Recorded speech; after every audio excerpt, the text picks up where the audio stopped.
আপনি একজন master degree করার লোক, আপনি তো পারতেন একটা সচ্ছল চাকরি জীবন বেছে নিতে। আজ থেকে 50 বছর আগে বা আজ থেকে 20 বছর আগে মিডিয়া এরকম ছিল কি? বর্তমান মুখ্যমন্ত্রী আপনাকে নাকি অত্যন্ত সম্মান দিয়েছেন এবং বলেছেন চোরেদের সাথে মিশতে বারণ করেছেন। আপনার জেলাতেই একটা সময় জিতেছিলেন বাইরন বিশ্বাস, বাম কংগ্রেসের জোটের একটা ফল ছিল। তো এই জিনিসটাকে কিভাবে দেখছেন? আপনার কাছেও তো এই প্রলোভন আসতে পারে। বিধানসভায় কি আপনার বলার কিছু থাকছে যেগুলো এই মুহূর্তে বলার দরকার? কেন এত তড়িঘড়ি রেলের হকারদেরকে উচ্ছেদ করে স্টেশন ফাঁকা করা, সেটার আলাদা এজেন্ডা আছে। কিন্তু আমরা চাই যে পুনর্বাসন দেওয়া হোক। তারা তো আমাদের দেশেরই মানুষ। জেল খেটেছি, মিথ্যা মামলাতে প্রায় 8-9 মাস বাড়ি থেকে আত্মগোপন করেছি। অধিকাংশ বামপন্থীদের বা সিপিআইএম এর কমিটেড ভোটার যারা, তারা গিয়ে কি পদ্মফুলে ছাপটা মেরে দিল? এখন মমতা ব্যানার্জির কাছে থাকলে তো ডিম খেতে হবে, বা হচ্ছে যে আপনার কোমরে দড়ি বেঁধে হচ্ছে যে কান ধরে উঠবোস করতে হবে। বিরোধী হিসাবে আপনারা কি সরকারকে সব রকম সহযোগিতা করতে প্রস্তুত শিল্পের জন্য? তাপসবাবু বলছে শিল্পায়ন আমরা টাটাকে আনতে হবে। আপনি বলেন তাহলে টাটাকে আনতে হবে, মানে টাটা এসছিল।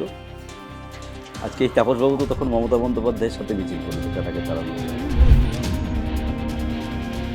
হুমায়ুন কবির সম্পর্কে আপনার প্রতিক্রিয়া? তো আপনার ব্যাপারে ভীষণ জানতে ইচ্ছা করে, আপনি দুধে আইপিএসকে হারিয়ে দিলেন। এখন যেহেতু প্রোটোকলে পড়ে গেছি, থানায় যাওয়া মানেই তো অফিসাররা উঠে দাঁড়াবে, এ করবে, এটা বিব্রত হবে বারবার। আমি একটা লোকের ডায়েরি নিয়ে গিয়েও টেবিলে গিয়ে নিজে গিয়ে জমা দিই, এরকম ধরনের কাজ করি। যখন বামফ্রন্ট সরকার ছিল বহাল তবে, তখন তো আমার রাজনীতির শুরুটা না, রাজনীতির শুরুটাই করেছি আমি বামফ্রন্টের খারাপ সময়।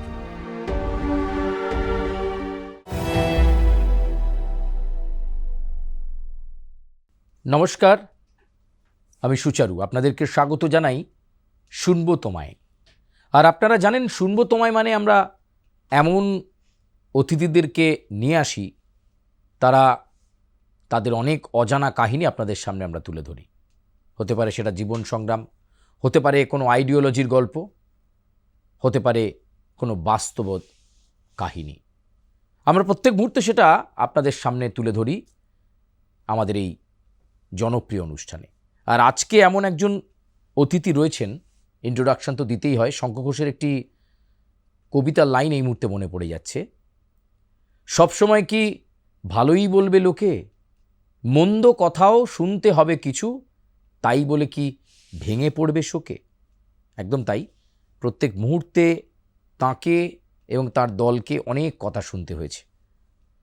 5টা বছর বিধানসভাতে তাদের কোনো প্রতিনিধি ছিল না, অনেক কথা শুনতে হয়েছে। অনেকে বলেছেন আবার অস্তিত্ব জাহির করতে হবে, অনেকে বলেছেন আছে তো দলটা, দূরবীনে দেখা যায়। এরকম বহু কটূক্তি, বহু কথা শুনতে হয়েছে তাদের। তবু দাঁতে দাঁত চিপে লড়াই ছিল এবার। আর সেই লড়াইয়ে জিতলেন তিনি। জিতলেন আবার এমন বিধানসভা কেন্দ্রে, যে বিধানসভা কেন্দ্র এমনিতেই হট ফেভারিট। মানে সংবাদ মাধ্যমের ক্যামেরা যখনই তাক করেছে অতীতে, তখনই দেখা গেছে বীভৎস ছবি। সেই ডোমকল বিধানসভা কেন্দ্র, যেখানে কথায় কথায় বোমা পড়তো, কথায় কথায় সংঘর্ষ পরিস্থিতি, গণ্ডগোল হতো, সেখান থেকেই লাল বিপ্লবের শুরু বলা যেতে পারে। শুরুটা করলেন পাড়ার লোকের কাছে। বিধানসভা কেন্দ্রে তিনি রানাদা বলে পরিচিত, কিন্তু তিনি বামফ্রন্ট মনোনীত সিপিআইএম প্রার্থী হিসাবে 2026-এর বিধানসভা নির্বাচনে লড়াইয়ে নেমেছিলেন। অনেকে হয়তো অঙ্ক কষেননি, অনেকে কোনো হিসেব নিকেশ করেননি যে তিনি এবার বিধানসভায় আসতে চলেছেন। তিনি মুস্তাফিজুর রহমান। আপনাকে স্বাগত জানাই আজকের এই শূন্যতম অনুষ্ঠানে। জানি এতটা ব্যস্ততার মধ্যে এবং আপনি এসেছেন, তার জন্য আপনাকে অনেক অনেক আমাদের পক্ষ থেকে আন্তরিক শুভেচ্ছা এবং ধন্যবাদ। এবং আগামী আপনার বিধানসভার কার্যকাল আরও সুদৃঢ় হোক, সুদীর্ঘ হোক, আমরা এই কামনা জানাই।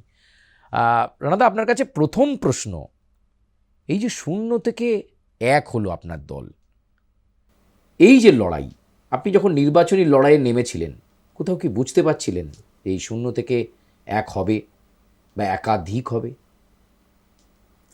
হ্যাঁ, দেখুন, প্রথমেই আমিও আপনাদের ধন্যবাদ জানাই প্লাসের এই অনুষ্ঠানে আমাকে এখানে আনার জন্যে।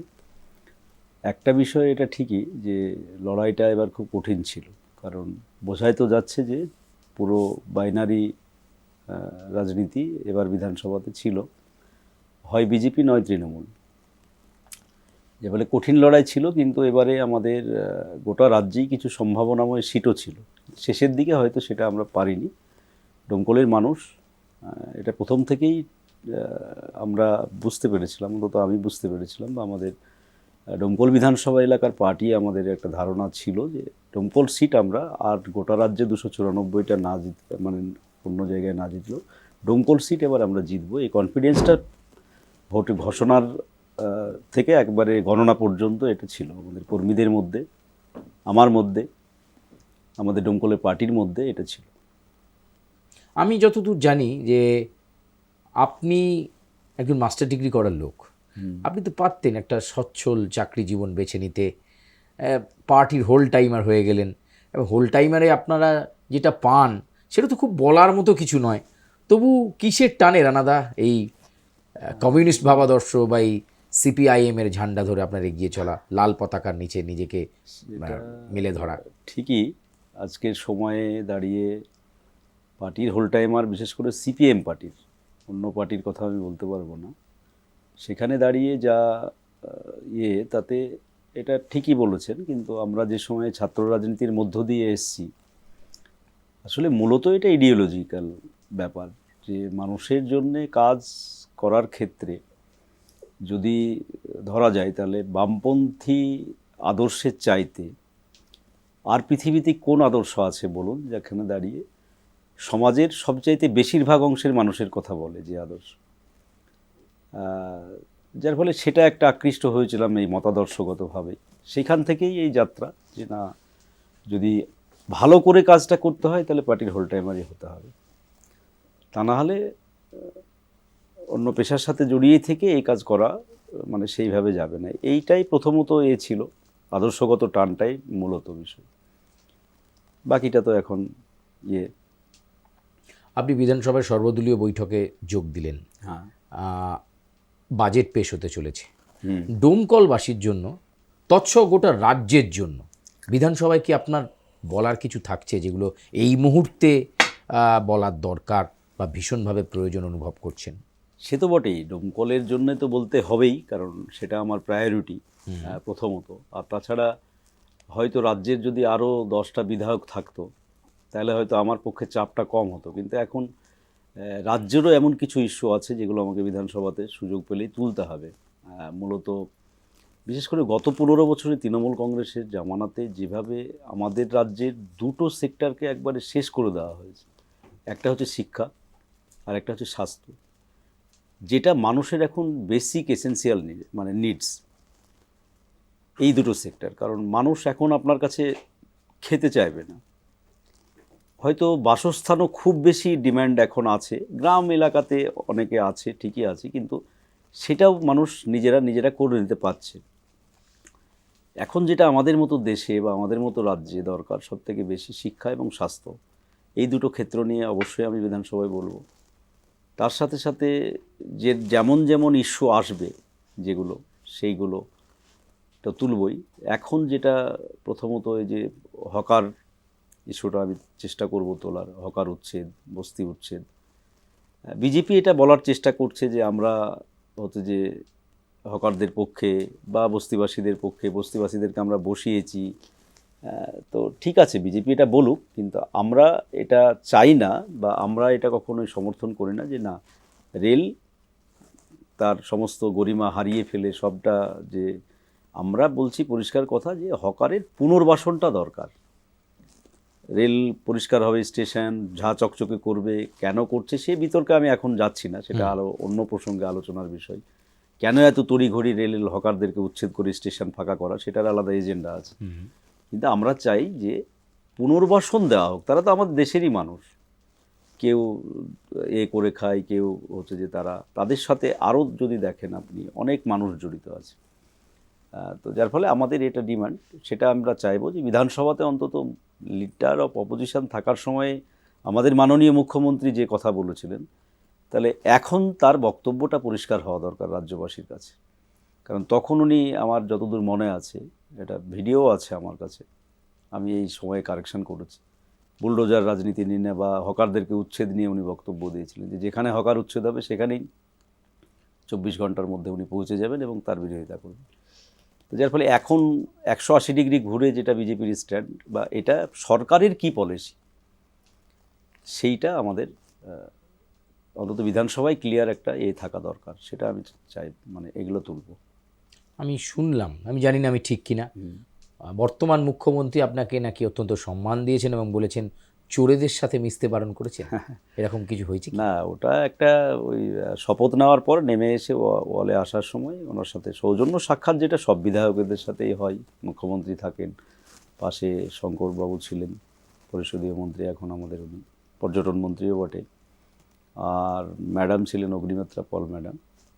দেখে একটু মানে এইরকম ধরনেরই প্রথমে যে একটা সিট জেতা সিপিএমের, এটা একটা চোখে মুখে ভাব ছিল। আর এই ছেলে জিতে এসছে ডোমকল থেকে, এইটা একটা ব্যাপার, গ্রামের ছেলে। তখন আমি হাত মিলিয়ে যেটা বললাম, তখন উনি বললেন যে ভালো লড়াই করেছো, বিধানসভাতেও লড়তে হবে। আর ওই যে কথা আপনি বললেন সেটাই আমি বারবার রিপিট করছি না, এরকম ধরনেরই একটা পরামর্শ বা মানে যাই হোক, ছোটো তো আমি, বয়সে তো ছোট, এই কথাটা বলেছিলাম। রানাদা, আর একটা বিষয় আপনার কাছে স্পষ্ট হতে চাইব, সেটা হচ্ছে এই যে দল বদলের রাজনীতি, সাম্প্রতিকতম সময়ে আমরা দেখছি যে তৃণমূল কংগ্রেস যেটা ছিল সেটা ভেঙে এখন ঋতব্রত বন্দ্যোপাধ্যায় বর্তমান বিরোধী দলনেতার নেতৃত্বে একটি নতুন তৃণমূল কংগ্রেস বলুন বা ব্লক বলুন, সেটা তৈরি হয়েছে। আবার সেন্ট্রালের ক্ষেত্রেও, কেন্দ্রের ক্ষেত্রেও আমরা একই রকমভাবে দেখছি 20 জন সাংসদ, তারা তৃণমূলেরই সাংসদ, তারা বিদ্রোহী হয়ে গেলেন, বিদ্রোহী হয়ে গিয়ে তারা আলাদা একটি দল এনসিপিআই, তাতে তারা যোগদান করছেন। আপনি এটাকে কিভাবে দেখেন? কারণ আপনাকে এই প্রশ্নটা আরও করছি, আপনার জেলাতেই একটা সময় জিতেছিলেন বাইরন বিশ্বাস, বাম কংগ্রেসের জোটের একটা ফল ছিল। তো এই জিনিসটাকে কিভাবে দেখছেন? আপনার কাছেও তো এই প্রলোভন আসতে পারে। দেখুন, প্রথমত হচ্ছে যে আমাদের রাজ্যের যদি স্বাধীনতার পর এবং স্বাধীনতার আগে থেকে রাজনীতির যদি দেখেন, আমাদের বিধানসভা গঠন হওয়া বা তার আগের এর থেকে রাজনীতির একটা, বাঙালি রাজনীতির একটা, বাংলার রাজনীতির একটা ঐতিহ্য ছিল অন্তত। সেখানে দাঁড়িয়ে বিতর্ক, আদর্শগতভাবে বিরোধিতা, জ্যোতি বসুর সাথে সিদ্ধার্থবাবুর, তারপরে বিধানবাবুর, এইগুলো হয়েছে, এইসব ছিল আমাদের। কিন্তু একটা কৌলিন্য ছিল রাজনীতি, সেইটা গত 15 বছরে তৃণমূল কংগ্রেস এই রাজ্যের সেই কৌলিন্যটাকে ধ্বংস করে দিয়েছে। আর এটা তখনই হয়, এই দলবদলের রাজনীতির খেলা, যখন সেই রাজনীতিতে কোনো নীতি, নৈতিকতা, মূল্যবোধ, আদর্শ এসবগুলো থাকে না, বিবর্জিত হয়। যে ফলে অ্যাকচুয়ালি তৃণমূল কংগ্রেস তো কোনো দল ছিল না গত 15 বছরে। আমি তার আগের কথা বলবো না, কিন্তু ক্ষমতায় আসার পর থেকে তৃণমূলটা একটা সিন্ডিকেটে পরিণত হয়েছিল। আর সিন্ডিকেট মানে হচ্ছে যে আপনার মানে সমস্ত পুঁজিগুলো এক জায়গায় করে ব্যবসা করা, আমার দ্বারা হচ্ছে না, তাহলে আরও 10 জনকে নিয়ে একসাথে সিন্ডিকেট করে ব্যবসা, এইটাই তৃণমূল চলছিল। যে ফলে এই সিন্ডিকেটে সব ধান্দাবাজগুলো হচ্ছে যে ভিড়তে হবে। আর একটা হচ্ছে যে এই যে বললাম, রাজনৈতিক সংস্কৃতি বা রাজনৈতিক মূল্যবোধ না থাকলে যা হয়, সেই জিনিস পশ্চিমবাংলাতে চালু করেছে। এখন বিজেপি এইটা করবে সেটা আমার ধারণা ছিল না, সত্যি কথা বলতে গেলে। কিন্তু করছে, তার কারণ অন্য জায়গাতে আছে। সেটা হচ্ছে যে প্রথমত পশ্চিমবাংলাতে আগামী 5 বছরে বিধানসভায় যাতে প্রকৃত কোনো বিরোধী না থাকে, এটা একটা বিজেপির আরএসএসের উদ্দেশ্য পশ্চিমবাংলার ক্ষেত্রে। আর একটা জিনিস হচ্ছে যে এদেরও বাধ্যবাধকতা হচ্ছে যে এমএলএরা আজকে দাঁড়িয়ে অন্য দল করছে বা করছে, আসলে নিজেদের পিঠ বাঁচানো। এখন মমতা ব্যানার্জির কাছে থাকলে তো ডিম খেতে হবে, বা হচ্ছে যে আপনার কোমরে দড়ি বেঁধে হচ্ছে যে কান ধরে উঠবোস করতে হবে। তাহলে নিজেদেরকে যে অপরাধ করেছে, এই যে মুর্শিদাবাদ জেলার এমএলএরা বা কলকাতার যারা এখন ভিড়ছে, এই অপরাধ থেকে বাঁচার জন্য এদেরও প্রয়োজন বিজেপিকে, আর ড্যামি একটা বিরোধী তৈরি করার জন্য বিজেপিরও প্রয়োজন এদেরকে। একই রকমভাবে দিল্লিতে সামনে বেশ কিছু বিল আছে সেন্ট্রালের, যেগুলো স্মুথলি তাদেরকে পাস করাতে হবে, অন নেশন অন ভোট ইত্যাদি ইত্যাদি আরও। কারণ এরপরে তাহলে এই জায়গাতে দাঁড়িয়ে এই ধরনের রাজনৈতিক সংস্কৃতি আবার দেখছি আমরা, তার ট্র্যাডিশন বিজেপিও বহন করছে। তো সেটা আমাদের রাজ্যের রাজনীতির ক্ষেত্রে, আগামী প্রজন্মের ক্ষেত্রে এটা ভালো না দৃষ্টান্ত এই সংস্কৃতিটা। কারণ রাজনীতি সম্পর্কে এমনি দেখবেন একটা বিতৃষ্ণা মানুষের মধ্যে তৈরি হয়েছে আমাদের রাজ্যে গত 15 বছরে। এটা আরও এই ট্র্যাডিশনটাকে আবার করছে। আর যদি আমার কথা বলেন ব্যক্তিগতভাবে, যে কথা আপনি বললেন, সেটা হচ্ছে যে আমি এই রাজনীতি করতে গিয়েই তৃণমূলের সময়ই আমার রাজনীতিতে বিরোধিতার জায়গা থেকেই রাজনীতি শুরু করা। যখন বামফ্রন্ট সরকার ছিল বহাল তবে, তখন তো আমার রাজনীতির শুরুটা না, রাজনীতির শুরুটাই করেছি আমি বামফ্রন্টের খারাপ সময় থেকে, যার ফলে ওই ধরনের ওগুলো সব পার করে এসেছি চোখের সামনে। মানে যা প্রলোভন বা গেলে সুখে থাকবো বা একটু শাসক দলে থাকলে ভালো থাকবো, এবারে পার করে এসেছি। জেল খেটেছি, মিথ্যা মামলাতে প্রায় 8-9 মাস বাড়ি থেকে আত্মগোপন করেছি। মানে পালাতে হয়েছিল আপনাকে? হ্যাঁ, বাড়ি পাইনি, ঘর পাইনি, যার ফলে এইটা এখন আর ওই যে বলে না ঘষে ঘষে সেই কি বলে এতে থেকে রাংতা হয়ে যায়। তো আজকে দাঁড়িয়ে আর সে প্রশ্ন নেই, কারণ এখন যে কমিউনিস্ট পার্টি আছে তার যদি আমরাই হচ্ছে যে আগামী দিনে এই পার্টিটাকে চালিকা শক্তি হিসেবে চালিয়ে যেতে হবে আমাদের এই জেনারেশনকে। আমার আরও অসংখ্য আছে, যে শতরূপরা আছে, মীনাক্ষী আছে, দীপশিতারা আছে, আরও এরকম জেলায় জেলায় অসংখ্য আছে, তারপরে ধ্রুব থেকে শুরু করে।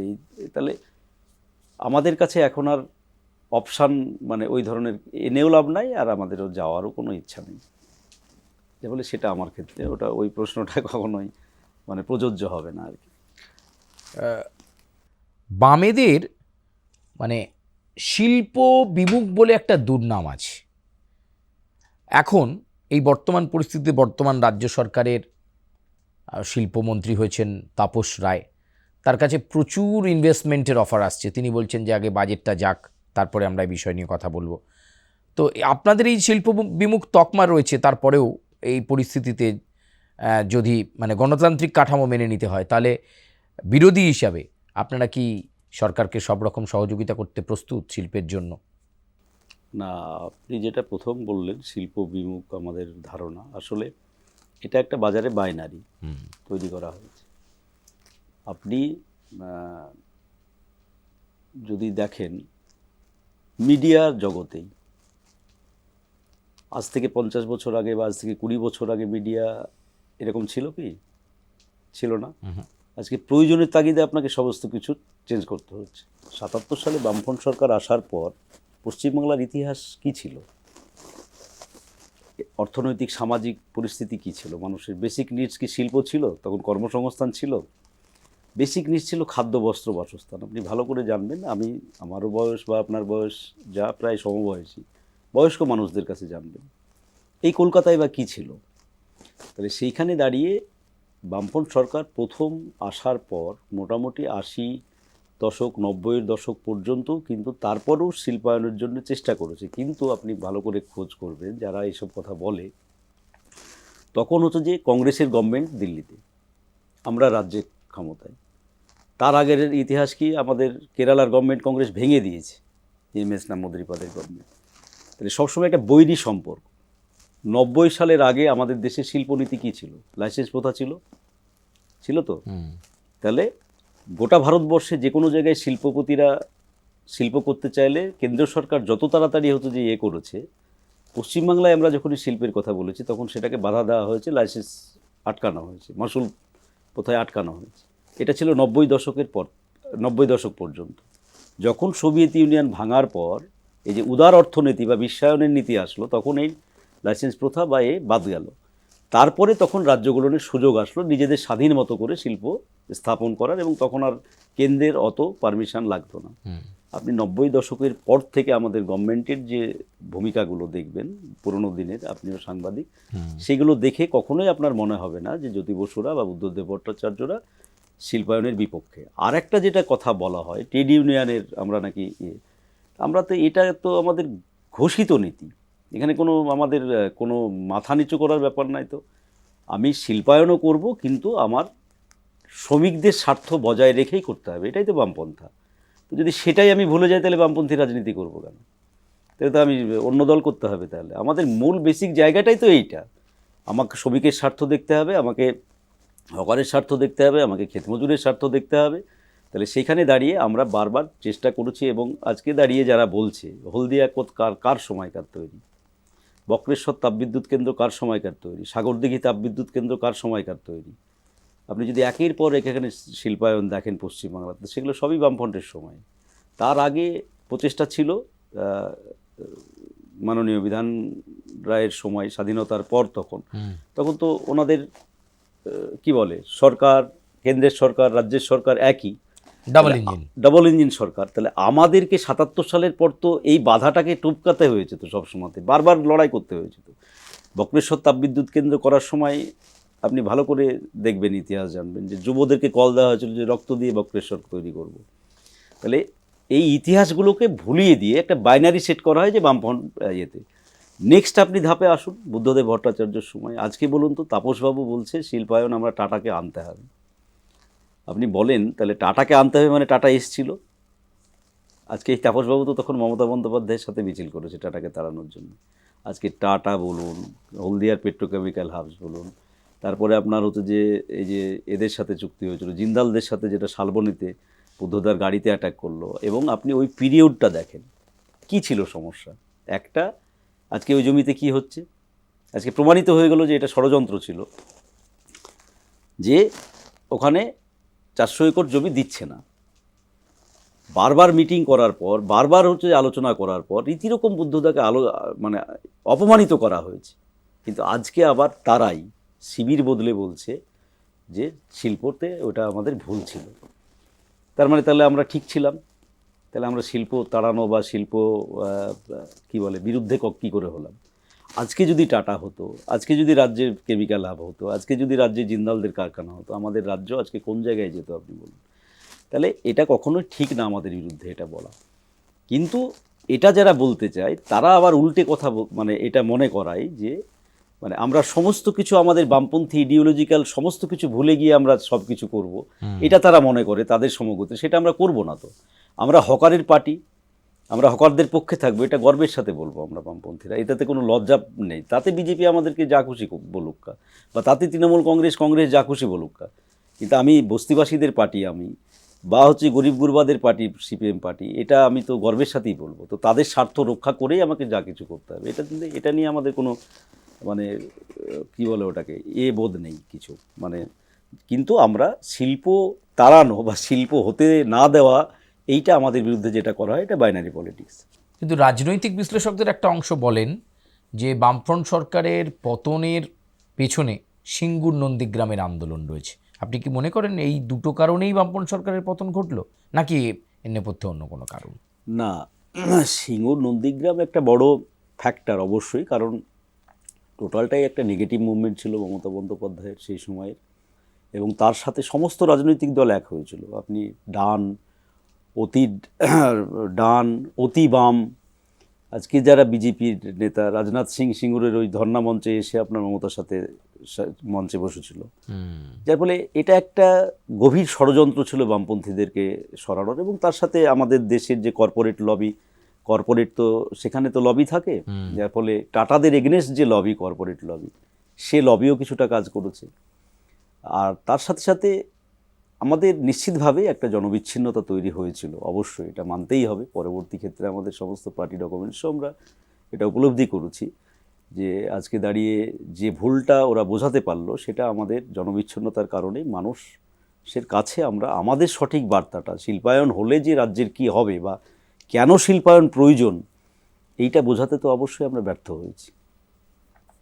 আপনার কাছে আরেকটা প্রশ্ন, এই যে এবারে একটা মনে করা হচ্ছিল এত ভালো ভালো ক্যান্ডিডেট ছিল মীনাক্ষী উত্তরপাড়ায়, আবার আপনি দেখুন হাইকোর্টের লয়ার সে লড়ল গুরুত্বপূর্ণ কেন্দ্রে, এরকম বহু জায়গায় আপনাদের বহু ভালো বামফ্রন্টের মুখ ছিল, কিন্তু এবার তাদেরকে সেভাবে লড়াইয়ে পাওয়া গেল না।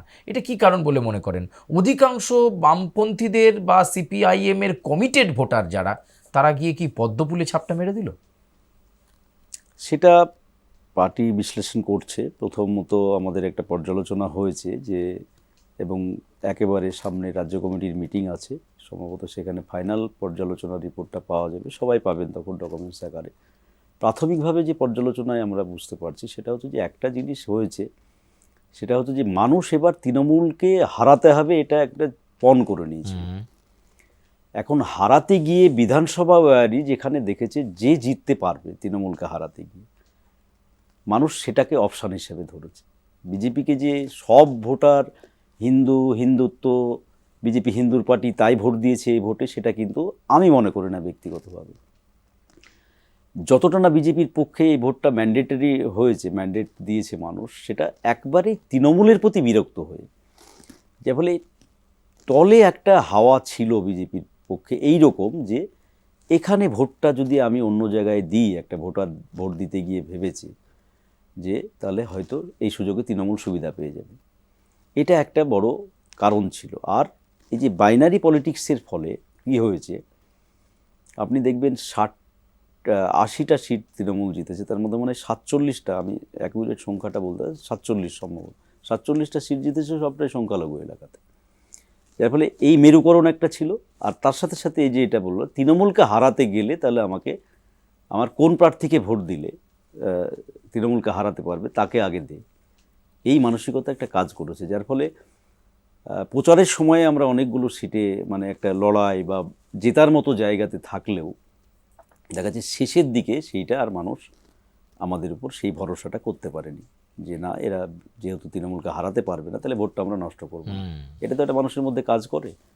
আমার মনে হয় সেই জন্যেই আমাদের বিশেষ করে মীনাক্ষীর মতো উত্তরপাড়া বা দীপশিতা বা বিকাশবাবু, আফরিন বালিগঞ্জে, এই সিটগুলোতে একটা, এছাড়াও আরও অন্য জেলাতেও আমাদের অনেক সিট ছিল এরকম ধরনের, এটা ঘটেছে।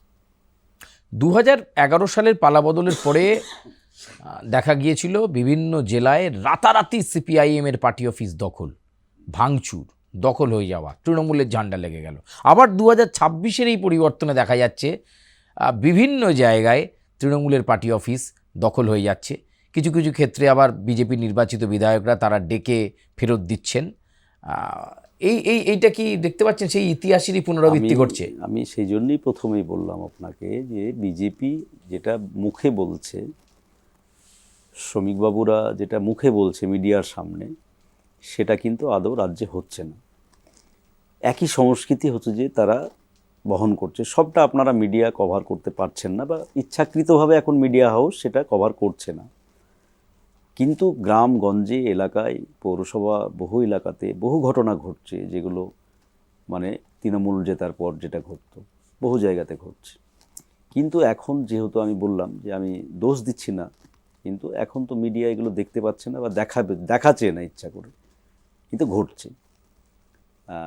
এই সংস্কৃতি যদি চলতে থাকে, এই যে ডিম ছোড়া, বা আমি মানছি তৃণমূলের নেতাদের উপর কিছু এলাকাতে এত বেশি গত 15 বছরে মানুষের উপর অত্যাচার করেছে, মানুষের উপর টর্চার করেছে, তাদের শাস্তি হওয়া একান্ত প্রয়োজন। এবং এখনও অনেক আছে যা ধরা পড়েছে, এখনও অনেক ধরতে হবে এদেরকে। মানে এরা সমাজের কীট, রাজনীতিতে তো থাকা উচিতই না এদের, মানে সমাজের মধ্যে থাকা উচিত না। এমন কিছু এলাকাতে কিছু নেতা যা করেছে, কিন্তু তারপরও বিজেপি নেতারা বলছে আইনের শাসন চলছে, দলের শাসন না। যদি আইনের শাসনই হয় তাহলে একজন আসামিকে কোর্ট থেকে বের করার সময়, থানার লকআপ থেকে বের করার সময় মানুষ জড়ো হয়ে ডিম মারছে।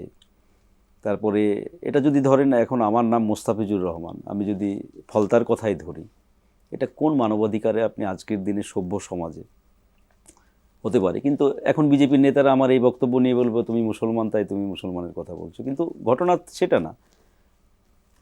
পৃথিবীতে প্রচুর বড় বড় অপরাধী তারা ধরা পড়ে, কিন্তু আজকের দিনে দাঁড়িয়ে 2026 সালে যখন হিউম্যান রাইটস এত সক্রিয়, তাহলে আজকে সেই সংস্কৃতি তো এখানে মানে আপনি বলছেন এই যে হাফ প্যান্ট পরিয়ে, অবশ্যই স্যান্ডো এটা- গেঞ্জি পরিয়ে, আমি কোমরে দড়ি দিয়ে, আমি অপরাধীকে শাস্তি দেওয়ার আগে কিভাবে তার পরিবার আছে, তার ছেলে মেয়ে আছে, হয়তো তারা এই অপরাধের সাথে সমানভাবে জড়িত নাও থাকতে পারে, তাহলে তাদের তো একটা সমাজে বাস করতে হবে আগামী দিনে।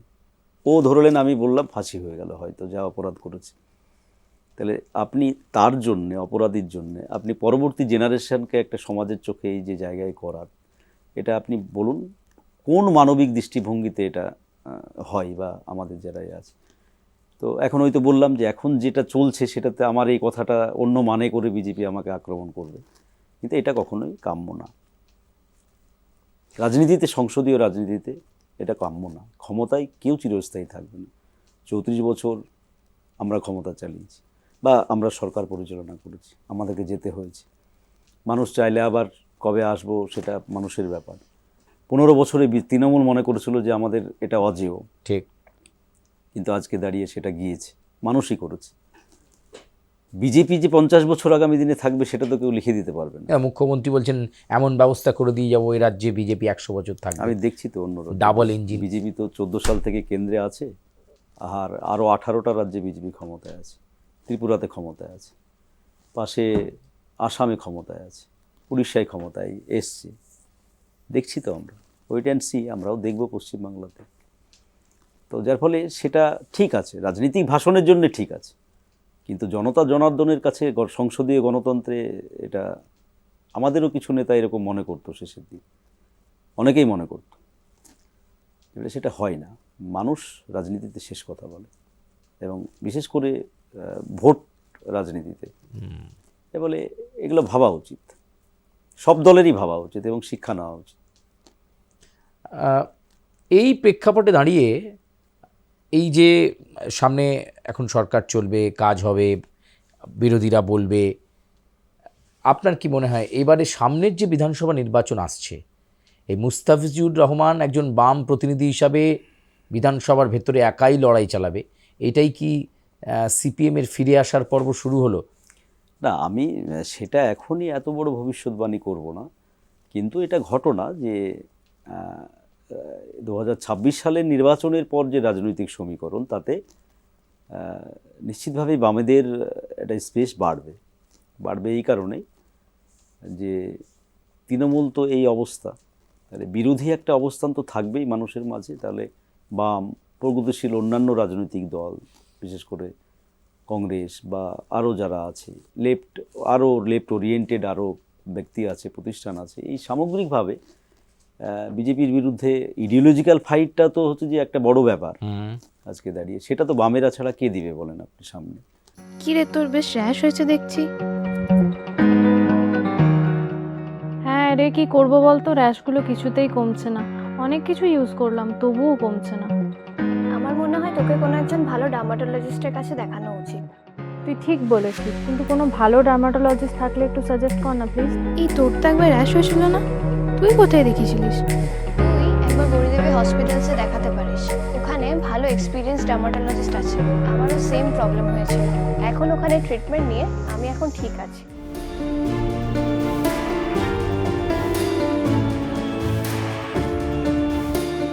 গৌরী দেবী হসপিটাল, রাজবাঁধ, দুর্গাপুর। যোগাযোগ 8001003333, 8001113333।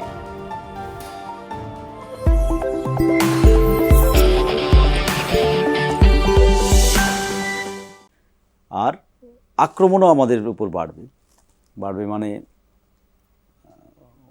ঘোষিত শত্রু আমরা বামপন্থীরা, যার ফলে এখন হয়তো হানিমুন পিরিয়ড, কিন্তু টার্গেট তো আমাদেরকেই করবে। আর সেই জায়গা থেকে আমাদের লড়াইয়ের জায়গাটাও বাড়বে, কারণ প্রকৃতপক্ষে বিরোধী দলের ভূমিকা তো 5 বছরে পালন করবে না কেউ। যাদেরকে বিরোধী দল করা হয়েছে বা বিরোধী ভাবা হচ্ছে, তারা তো আসলে বিরোধিতা করার জন্য না। যার ফলে এই যে রাস্তার লড়াই, এই যে হকার উচ্ছেদ বা বস্তি উচ্ছেদ বা ধরেন যে কোনো ধরনের আক্রমণ যখন মানুষের উপর নেমে আসবেই, তখন তো এই লড়াইটা বামপন্থীদেরকেই লড়তে হবে, যার ফলে আমাদের সুযোগ এসছে। সংসদীয় ব্যবস্থাতে সেটা কতটা প্রতিফলিত হবে ভোট রাজনীতিতে, সেটা আগামী ভবিষ্যৎ বলবে। সামনে কর্পোরেশন নির্বাচন আছে বা অন্যান্য যা নির্বাচন হবে বা ইত্যাদি ইত্যাদি, তখন বোঝা যাবে যে সেটা কতটা প্রতিফলিত হচ্ছে। এখনই এই ভবিষ্যৎবাণী করা যাবে না যে একবারে 5 বছরের মধ্যে আমরা ক্ষমতায় চলে আসবো, এটা মানে বাতুলতা হবে। তবে সুযোগ আমাদের সামনে বাড়বে, এটা আমি বলতে পারি। এই যে ফলতার বাই ইলেকশন হলো, সেই বাই ইলেকশনে দেখা গেল বামেরা দ্বিতীয় স্থানে উঠে এলো। এটা তাহলে কিসের ইঙ্গিত? মানে যেখানে জাহাঙ্গীর প্রার্থী হিসাবে থাকলেও তিনি নিজেকে বললেন যে তিনি নিজেকে সরিয়ে নিচ্ছেন, তারপরে তার পরবর্তীকালে সে গ্রেপ্তার হলো। আমি সে প্রসঙ্গে যাচ্ছি না, আমি বলতে চাইছি এই যে ফলাফল বা গণনা যখন শেষ হলো দেখা গেল বামপন্থীরা দ্বিতীয় স্থানে। হ্যাঁ, এটা একটা সিগনিফিক্যান্ট বটে। মানে সদ্য ফলাফল হওয়ার পর যেখানে বামপন্থীরা হেরেছে বা একটা আসন মাত্র পেয়েছে, সেই জায়গাতে ঠিকই এটা একটা সিগনিফিক্যান্ট বটে, কিন্তু এটাই একমাত্র মানে মানদণ্ড না, কারণ ওখানকার ইকুয়েশনটাই তো চেঞ্জ হয়ে গেল নির্বাচনের সময়। কিন্তু ফলতার মানুষ যে আমাদেরকে যে সাপোর্টটা দিয়েছে তার জন্য অবশ্যই অভিনন্দন জানানো দরকার। কিন্তু এই যে জাহাঙ্গীর খান সরে দাঁড়ানোতে যে ইকুয়েশনটা দাঁড়িয়েছে, সেটার ফলে কিছুটা আমরা মানুষের কাছে ভরসাযোগ্য হয়েছে, যেহেতু আমরা ফিল্ডে ছিলাম, আমাদের প্রার্থী ছিল, আমাদের পার্টি কমরেডরা ছিল। এখন আস্তে আস্তে সেটা বোঝা যাবে যে কতটা হচ্ছে। তবে একটা যে পরিস্থিতির পরিবর্তন হচ্ছে, সেটা এখনই গুণগত না, কিন্তু পরিমাণগত হলেও হচ্ছে। কলকাতা শহরে আপনি যদি দেখেন বিভিন্ন এলাকাতে, তাহলে কিন্তু সেটা হবে। কারণ এই সময় দাঁড়িয়ে তো বিরোধী যে মানুষ আজকে দাঁড়িয়ে তৃণমূলকে ভোট দিয়েছে 2 কোটির উপরে, আপনি ভাবেন, এটা চারটেখানি কথা না। এই নীতি নৈতিকতাহীন দল বলেই আজকে দাঁড়িয়ে এইরকম ধরনের কর্পূরের মতো উড়ে গেল। এটা কম ছিল না তৃণমূলের কাছে, প্লাস 80 জন এমএলএ, যা আমরা 11 সালে 77 জন ছিলাম যখন বিরোধী হলাম। 80 জন এমএলএ, তারপরে মনে হয় 18 না 19 জন সাংসদ, রাজ্যসভার সাংসদ, এতগুলো জেলা পরিষদ এখনও আছে। তাহলে ওরা যদি দাঁড়িয়ে থাকতো, তারপরে তো বিজেপি চেহারাটা আরও বোঝা যেত যে কী করছে। এখনও লোকাল বডি ম্যাক্সিমাম তৃণমূল কংগ্রেসের, তাহলে সেইখানে দাঁড়িয়ে এই ভূমিকাটা তো ওরা পালন করতে পারবে না।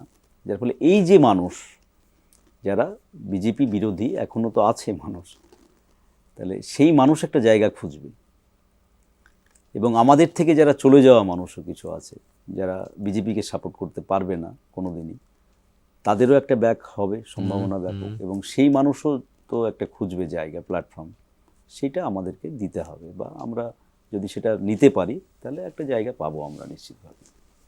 আপনার কাছে এবার একটা অন্য প্রশ্ন। অনেক দিন তো সক্রিয় বাম রাজনীতির সঙ্গে আপনি যুক্ত, কখনো বুদ্ধবাবু বা কখনো জ্যোতিবাবুর সঙ্গে কখনো সাক্ষাৎ হয়েছে, কখনো কোনো কথা না না, হয়েছে? আমরা তো সেই এজের, আমার বয়স 46 বছর এখন চলছে। না, সাক্ষাৎ মানে জ্যোতিবাবুর সাথে তো প্রশ্নই নাই। বুদ্ধবাবুর সাথে? বুদ্ধবাবুর সাথে এমনি ওইভাবে সাক্ষাৎ আমার হয়নি। ছাত্র রাজনীতি করার সময় থেকে আমি রাজ্যের ভাইস প্রেসিডেন্ট ছিলাম, সেন্ট্রাল কমিটি মেম্বার ছিলাম, তখন দূর থেকে দেখতাম বুদ্ধদাকে, দেখেছি। কাছাকাছি রাজ্য সম্মেলনের সময় দেখেছি, তখন বুদ্ধদা অসুস্থ কিছুটা, এরকম। তাছাড়া সাক্ষাৎ আমার কখনো ওইভাবে হয়নি, যেটা মানে সেই সময়ের এটা নেই। আমরা সেই সময়ের রাজনীতিবিদ না যখন বুদ্ধদার সাথে করবে। বুদ্ধদা যখন নেতা, তখন আমরা জেলার নেতা। হয়তো রাজ্যে কোনো ফ্র্যাকশন মিটিংয়ে আসলাম, দেখলাম আলিমুদ্দিনে বুদ্ধদা হয়তো বেরিয়ে যাচ্ছে বা সেই সময় বা উঠছে, এইরকম। এই প্রেক্ষাপটে আপনার জেলারই আরেক নেতা বলি, তিনি নতুন পার্টি করলেন, হুমায়ুন কবির সম্পর্কে আপনার প্রতিক্রিয়া? প্রতিক্রিয়া আবার কী দিব, উনি ডানপন্থী রাজনীতি বরাবর করে এসছেন। তারপরে কংগ্রেস থেকে তৃণমূলে গিয়েছিলেন, তৃণমূল থেকে এখন বিদ্রোহী।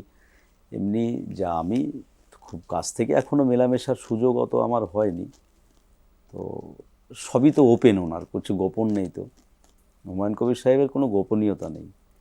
তো আমি যেটা জানি আপনারাও সেটা জানেন। আলাদাভাবে ক্লোজভাবে আমি ওনার সাথে কোনো রাজনীতিক হয়নি। এখন বিধানসভাতে আসার পর থেকে এই 2-1 দিন সাক্ষাৎ হয়েছে, দেখা হয়েছে। এখন আস্তে আস্তে বোঝা যাবে স্টাডি করলে যে তবে উনি যে রাজনীতি শুরু করেছিলেন যে রাজনীতি দিয়ে, আসলে ওনার জন্য এটা প্রয়োজন ছিল। অস্তিত্ব রক্ষার জন্য এটা প্রয়োজন ছিল মুর্শিদাবাদের মতো জেলাতে, আমার ধারণা। তো এখন দেখা যাক সামনের দিনে কি ভূমিকা পালন করছে, তারপরে একটা মানুষের মূল্যায়ন করা যাবে। ওনার তো নিশ্চয়ই এটা জনভিত্তি তো আছে, না যে না, লোকটা জিতছে কি করে, না, এটা না, তো ঠিক। এটা ঘটনা যে যদি সেটা ধরেন, উনি যে জায়গা থেকে রাজনীতি শুরু করেছেন, আমরা শুনেছি যেটা গল্প, সেই জায়গাতে কিন্তু বলতে হবে যে উনি সত্যি মানে জনপ্রিয় নেতা। মানে সেই অর্থে যদি ধরা যায়, আজকে দুটো সিটে, এই বাজারে দুটো সিটে দাঁড়িয়ে দুটো সিটে জিতে যাচ্ছে, তার আগের বিধানসভাতে জিতছে, তারপরে উনি মনে হয় জেলা পরিষদেরও মেম্বার ছিলেন, তারপরে এইরকম মানে নির্বাচনী রাজনীতিতে ওনার খুব ভালো।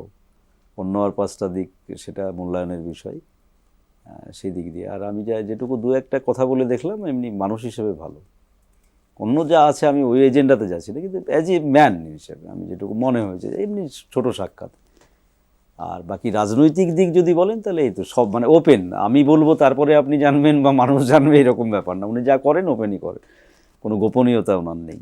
আর এটা ঘটনা তো ঠিকই, আমি যদি ওই ধর্মীয় পাঠটা বাদ দিই, বাবরি মসজিদ বা ওই ধরনের এটা বাদ দিই, বাবরি মসজিদের বিষয়টা, তাহলে এটা তো ঘটনা যে আজকে মমতা ব্যানার্জির বিরুদ্ধে বা তৃণমূলের বিরুদ্ধে যে সময় উনি বিরোধিতা করেছেন, এটা করতে গেলে দম লাগে।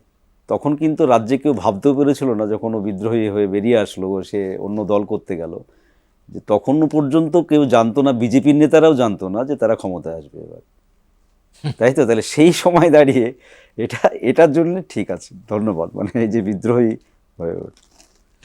আচ্ছা, এই প্রেক্ষাপটে মানে এই মুহূর্তে দাঁড়িয়ে যেভাবে এলো বিজেপি প্রবল পরাক্রম ক্ষমতা নিয়ে, কিন্তু আপনার ব্যাপারে ভীষণ জানতে ইচ্ছা করে, আপনি দুধে আইপিএসকে হারিয়ে দিলেন, মানে তাদের সেই সময় তো তারা তৎকালীন শাসক দলের প্রার্থী, অত লোকবল রয়েছে, আপনি নিজে বলছেন যে আপনাকে একটা সময় জেল যাপন পর্যন্ত করতে হয়েছে, বাড়ি থেকে পালাতে হয়েছে, তবু আপনি লাল ঝান্ডা কাঁধে নিয়ে লড়াইটা করছিলেন, মানে কিসের সাহসে? এমন তো হতে পারতো যদি আপনি নির্বাচনে পরাজিত হতেন, বা আপনাকে আবার হয়তো বিতাড়িত হতে হতো। না, সেটা তো আমাদের, এটা তো মানে এটা ভেবে নিয়েই রাজনীতি করি। এখন যারা রাজনীতি আমরা সিপিএম করছি, তারা তো এগুলোর ভাবনা চিন্তাতে মধ্যেই রেখে, আসলে বিষয়টা আপনি ডোমকল বিধানসভাটার ক্যারেক্টারটা ভাবতে হবে। এটা বরাবর বামপন্থীদের একটা শক্তিশালী ঘাঁটি। আপনি এই বিধানসভা 67 সালে হচ্ছে যে প্রতিষ্ঠা হয়েছে, 67 সালে আমরা জিতেছি। তারপরে 69 সালে একবার হওয়ার পর ওই তো তখন যুক্তফ্রন্ট সরকার ভেঙে যাওয়া দ্রুত তাড়াতাড়ি, তারপরে 72 সালের রিগ নির্বাচন যেটাকে আমরা বলি সিদ্ধার্থবাবুর সময়ে, সেই নির্বাচনে আমাদেরকে হারিয়ে দেওয়া হয়েছিল, বা নির্বাচন আমরা তো বয়কট করেছিলাম, তখন পার্টি থেকে বলা হয়েছিল যে নির্বাচনে। বাকি তারপরে 47 বছর টানা ওই সিট আমাদের ছিল। তারপরে 21 সালে আমরা হারলাম, আবার এই সিট পুনরুদ্ধার হলো। আসলে বেসিক্যালি ওটা বামেদের একটা মানে গ্রাস রুট পর্যন্ত ভিত্তি আছে, এবং আনিসুর রহমানের একটা বড় ভূমিকা আছে, যেখানে দাঁড়িয়ে ডোমকলের যদি আপনি সার্বিক ডেভেলপমেন্ট দেখেন, এই যে মিউনিসিপ্যালিটি হওয়া, সাব ডিভিশন শহর হওয়া, সাব ডিভিশন হাসপাতাল, কোর্ট হওয়া, আপনি এভরিথিং মানে সমস্ত কিছু একেবারে আনিসুদ্দা হাতে ধরে হচ্ছে যে ওই বিধানসভাতে ডেভেলপমেন্ট করেছে। যে বলে মানুষ যখন গত 15 বছরে তৃণমূলের সরকারের কম্পেয়ার করলো যে ডোমকলের প্রকৃতপক্ষে ডেভেলপমেন্টটা বা উন্নয়নটা কারা করতে পারে, এটা একটা আমার ক্ষেত্রে প্লাস পয়েন্ট হয়েছে, আমার ক্ষেত্রে জেতার ক্ষেত্রে। দ্বিতীয়ত হচ্ছে যে আমার ওখানে এবারে পরিযায়ী শ্রমিক একটা বড় ফ্যাক্টর হয়েছে নির্বাচনে, যেটা আমি কেরালায় নিজে গিয়েছিলাম, পরিযায়ী শ্রমিকদের সাথে সরাসরি সাক্ষাৎ করা, ওদের সাথে থাকা, শুয়ে থাকা, ওদের রান্না করা খাবার খাওয়া, প্রায় 8-10 দিন ধরে ওই সব জায়গায় জায়গায় ঘোরা। তখন নির্বাচন ছিল না, এবং আপনি ডোমকলে যে ভোটের সময় 100 জন পরিযায়ী, মানে আমি একটা উদাহরণ দিচ্ছি, 100 জন পরিযায়ী শ্রমিক ফেরত আসলে ভোট দেওয়ার জন্য, তার প্রায় 95টা ছেলে হচ্ছে যে আমাকে ভোট দেওয়ার জন্যই ডোমকলে ফেরত এসছে, এবং সেটা নিজের পয়সাতে। আপনি নিশ্চিত সেটা?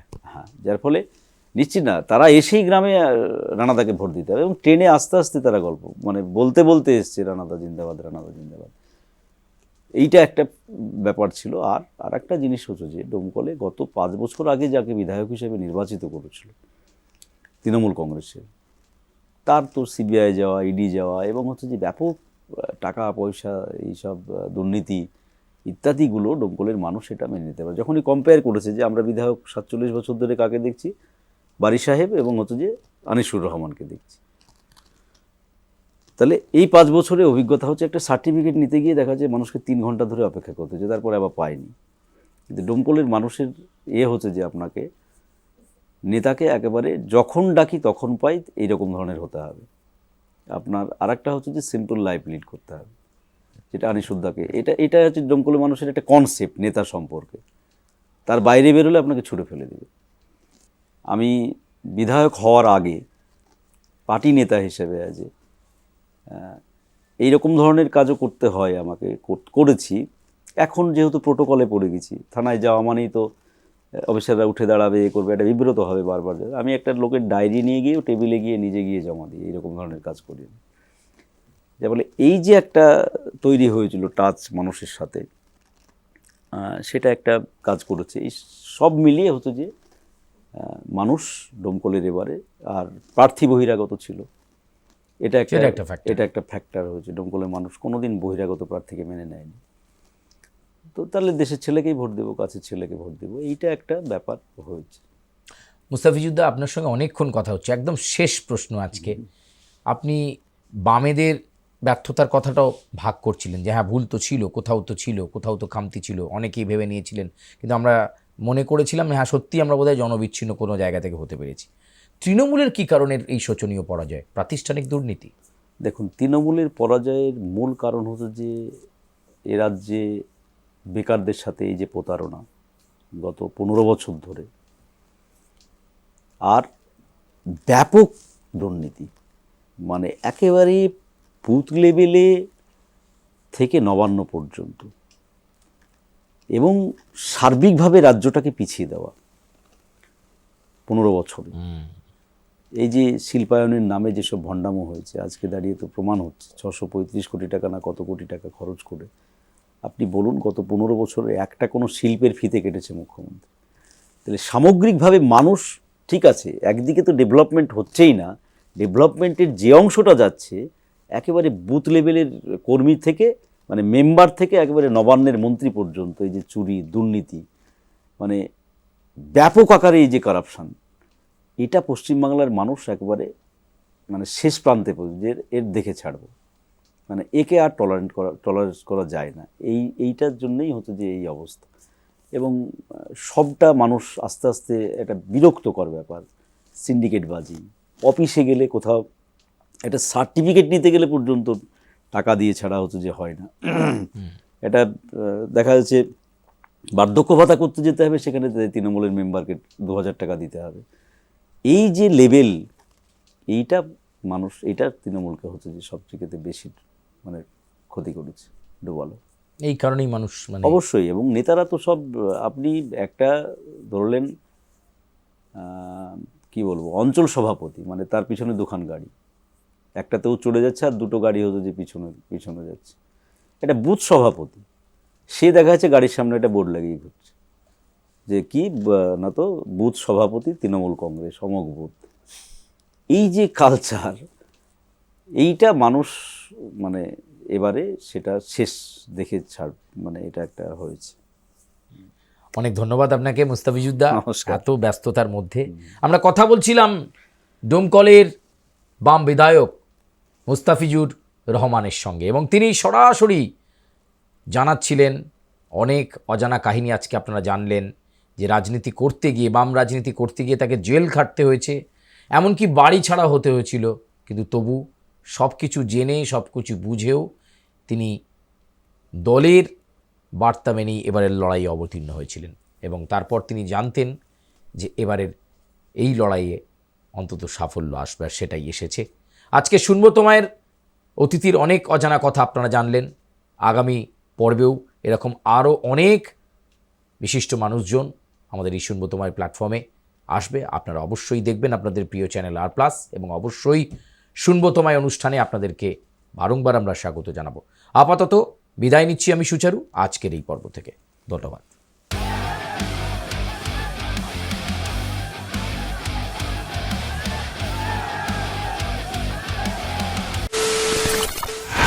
খবরের নামে প্রতিদিন সন্ধে আপনার ড্রয়িং রুমে কি শুধুই চিৎকার চেঁচামেচি? আসে বিতর্কের নামে চলে গালাগালি, আর কাদা ছোড়াছুড়ি? এবার সময় পরিবর্তনের, কারণ আমরা কান ফাটানো চিৎকারে বিশ্বাস করি না। আমরা বিশ্বাস করি খবরের সত্যতায়। আমরা কোনো পক্ষের হয়ে গলা ফাটাই না, আমরা সাধারণ মানুষের হয়ে প্রশ্ন তুলি। চিৎকার নয়, শুধু খবর হবে যেখানে বিতর্ক আছে কিন্তু কুৎসিত ঝগড়া নেই। সঠিক তথ্য, বিশ্বস্ত খবর। নজর রাখুন আর প্লাস নিউজে।